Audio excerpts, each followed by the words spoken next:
All right, ladies and gentlemen, you are welcome to another great episode on your favorite political talk show, The Truth with Ben Jokes. Now, as youths warm up for the End Bad Governance protest, the Tinubu administration is becoming increasingly uncomfortable because they know the pain that they have caused the people of this country, and they are fully aware that even though the protest starts peacefully, things may descend into chaos very quickly, especially if the protest is fully embraced by northern Nigeria. Knowing the danger ahead, Tinubu is doing everything possible to appease Nigerians.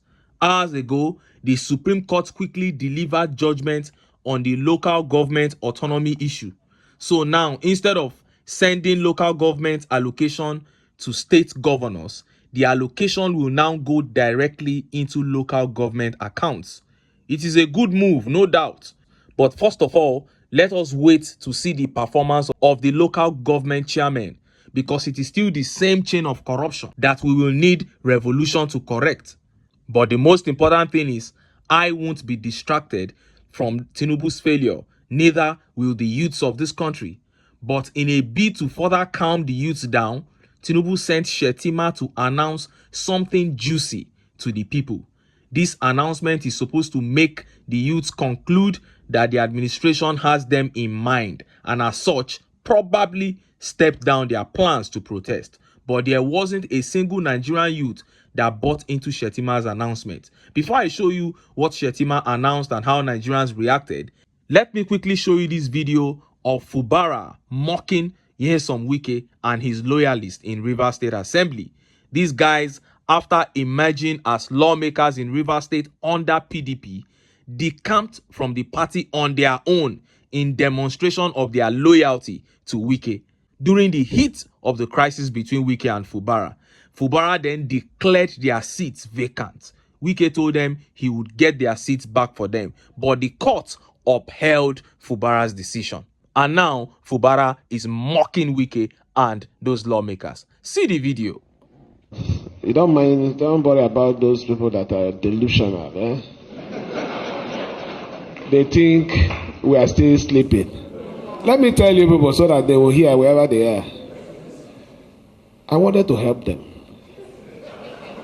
Sincerely, because I know them. And I've said it before. These are people that I've helped. I pay their children's school fees. I pay their house rent. I know somebody said, I didn't know my father was a sheriff. My father was already a sheriff officer from 2005 when I started working in finance.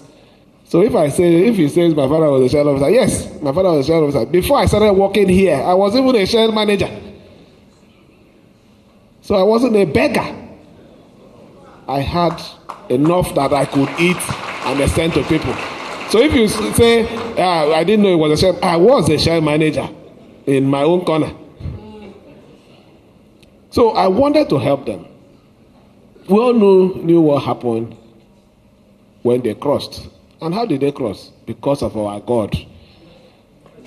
For them to make that mistake. They are gone and they are gone.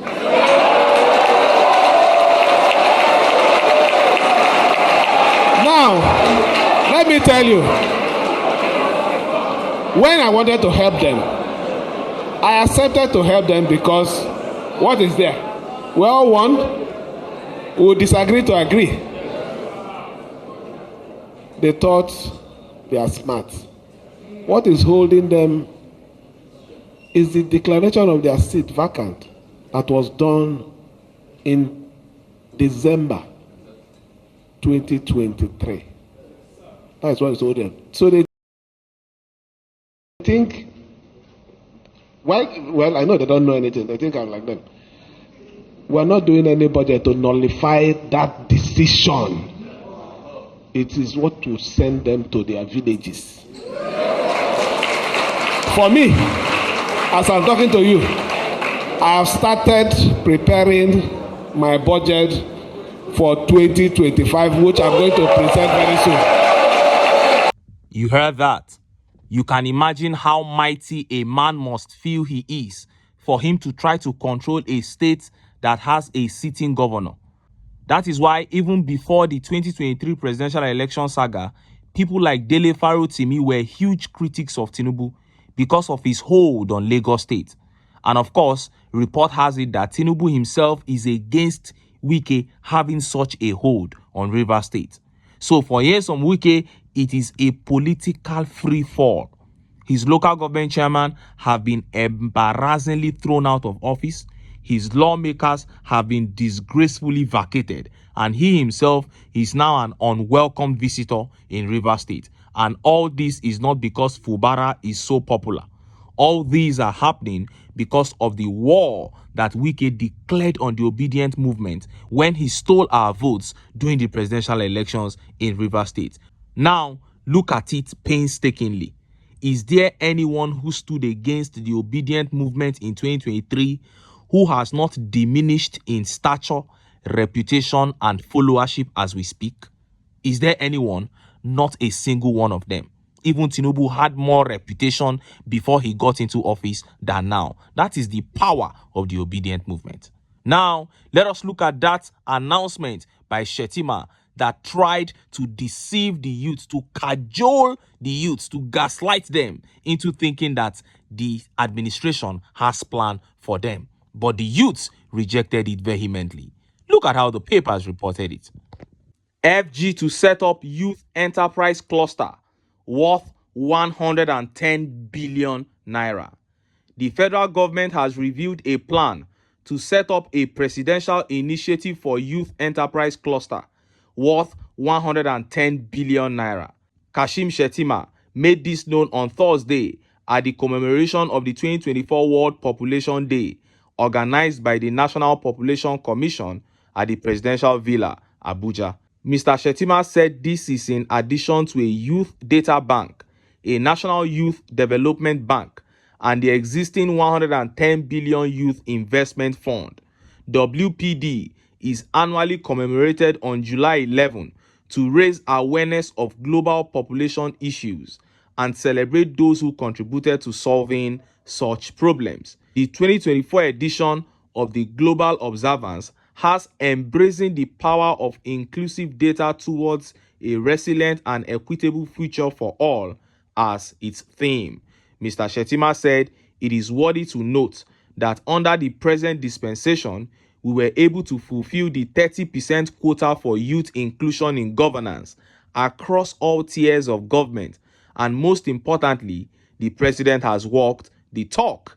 He approved 110 billion naira for the Youth Investment Fund. We are setting up the National Youth Development Bank. We are going to set up the Presidential Initiative for Youth Enterprise Cluster worth 110 billion naira. This is in addition to the Youth Data Bank that the minister earlier talked about that we are setting up. Shettima pointed out that if governments at all levels have access to inclusive data sources, policy actions and investments would align with the needs of citizens. He added, I believe that aligning the people with investment choices will transform quantity to quality and from liability to assets, guaranteeing rapid economic growth. You heard that. 110 billion Youth Investment Fund, National Youth Development Bank, Presidential Initiative for Youth Enterprise Cluster. So all of a sudden, the youths are now so important to this government.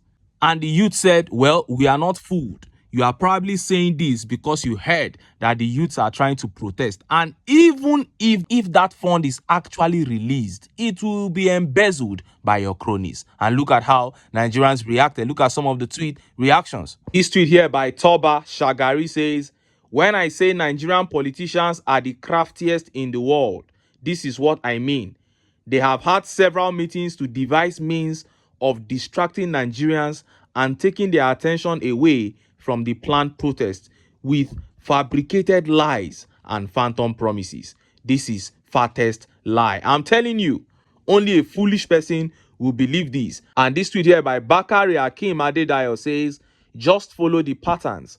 All we read every day is figures with absolutely nothing on ground to show for all the government manipulation. so-called interventions, just figures to tell Nigerians this is how much we are looting under this program. It is saddening, so saddening, my brother. And this tweet by Shady Structure says, just laughing at those still believing these stories. I am telling you, how can I believe any of these? How many promises have they made? They said they were going to release 90 billion naira for Hajj. Look at all the ugly stories that came out of that Hajj.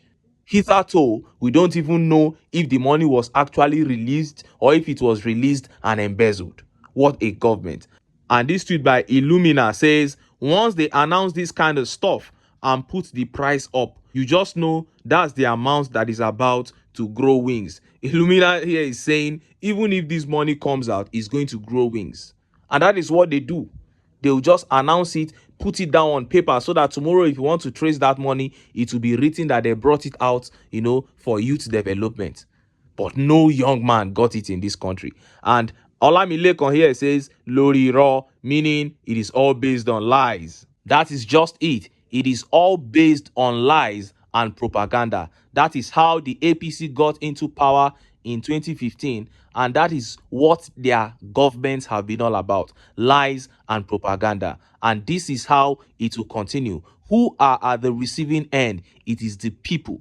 The people are the ones suffering from their lies, their propaganda, their evil policies. And that is why it behoves the people to say, no, we cannot continue to suffer in our own fatherland, a land that is so blessed with almost all the resources in this world. How can we continue to suffer? If the people can begin to prioritize their own welfare, I keep saying it, in a very short time, the people can come together and begin to get this country to work. The problems of Nigeria are not rocket science. It only takes a committed government with the political will and the energy to follow through well thought out policies. And if Nigerians want to have this, they know what to do. But until then, make I still enter town. Make I go get some ogbonge political news where una go like. Why? Because of una. Nah, I dey here, so don't go away. Don't go.